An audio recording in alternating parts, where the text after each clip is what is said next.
ఆ మధ్య తెలంగాణ స్టేట్లో ఎవరో ఒక విద్యార్థి అనుకుంటా ఒక మాట అన్నాడు. అధికంగా మెజారిటీ వచ్చిన వాళ్ళు గవర్నమెంట్ ఫామ్ చేసినప్పుడు అధికంగా మార్కులు వచ్చినోడు కూడా ఉద్యోగం రావాలి కదా అని. కరెక్టే, అది 100కి 100 ఆ మాట కరెక్టే. కానీ ఎప్పుడు కరెక్టు? వివిధ సామాజిక వర్గాల మధ్య సఖ్యత అనేది కుదిరినప్పుడు, అలా కుదిరినప్పుడు మాత్రమే అది సాధ్యం. ఇప్పుడు ఒక చౌదరి క్షమించాలా, అలా కులాలని పెద్ద రాజకీయ నాయకులు అంటున్నారు, మాలాటోళ్ళకి ఏడు. కానీ చౌదరి, రెడ్డి, కాపు ప్రధానంగా భూమి అనేది వీళ్ళ దగ్గర ఉంది, వెలమ వీళ్ళ దగ్గర ఉంది. ఒక్కొక్కటి దగ్గర 50 ఎకరాలు 60 ఎకరాలు ఉంటాయి. అందులో ఒక్కొక్క ఎకరం లేనోడికి పంచమనండి. ఫస్ట్ పాయింట్,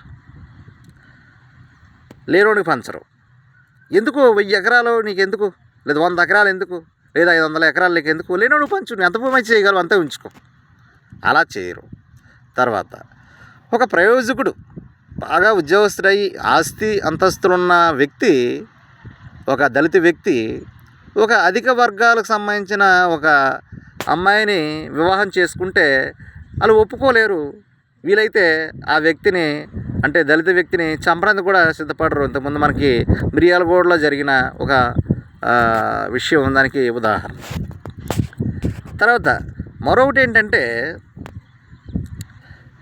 అల్లది మిగోరా మీ ఎస్సీ హాస్టల్లో, అల్లదిగో ఇది బీసీ హాస్టల్లో, అల్లదిగో మీ ఎస్సీ హాస్టల్లో, అల్లాలి మీ వాళ్ళే అనే వర్డ్ మాటికి అలా ఉపయోగిస్తూ ఉంటారు.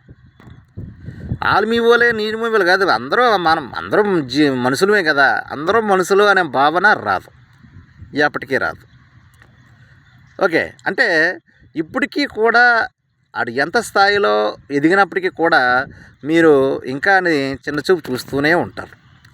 మీలో ఎలాంటి భావన అంటే చిన్న చూపు చూసే భావన అవ్వచ్చు, మీ దగ్గర ఉన్న భూమి కావచ్చు, ఇతరత్ర లేనోడికి పంచే విషయంలో కావచ్చు, లేదా వివాహ వ్యవస్థలో అయినప్పుడు కావచ్చు, ఇక్కడ మీరు సమానత్వంగా ఉన్నట్లయితే నిజం మీరు చెప్పినట్లు ఎక్కువ మార్కులు వచ్చినప్పుడు ఉద్యోగం అంటే అప్పుడు రిజర్వేషన్తో పనుల. కానీ ఏమీ చేయరు. మీరు మాటికి మీ రిజర్వేషన్ జాబులు వచ్చేస్తున్నాయి, మాకు ఎక్కువ వచ్చిన జాబులు రాలేదు అంటారు. మీరు ముందు వాటిలో సమానత్వం తీసేరండి. అప్పుడు ఎక్కువ సీట్లు వచ్చిన వాళ్ళు గవర్నమెంట్ ఎందుకైతే ఫోన్ చేస్తున్నారో, ఎక్కువ మార్కులు వచ్చిన ఉద్యోగం ఎందుకు రావట్లేదు అని మీరు అడగడానికి అవకాశం ఉంటుంది. తెలంగాణలో మధ్య ఎవరో మీడియా ముఖంగా ఒక స్టూడెంట్ మొత్తానికి ఒక ఇలా కాంపిటేటివ్ రాసిన ఒక వ్యక్తి అడిగిన ప్రశ్నకి ఇది జవాబు.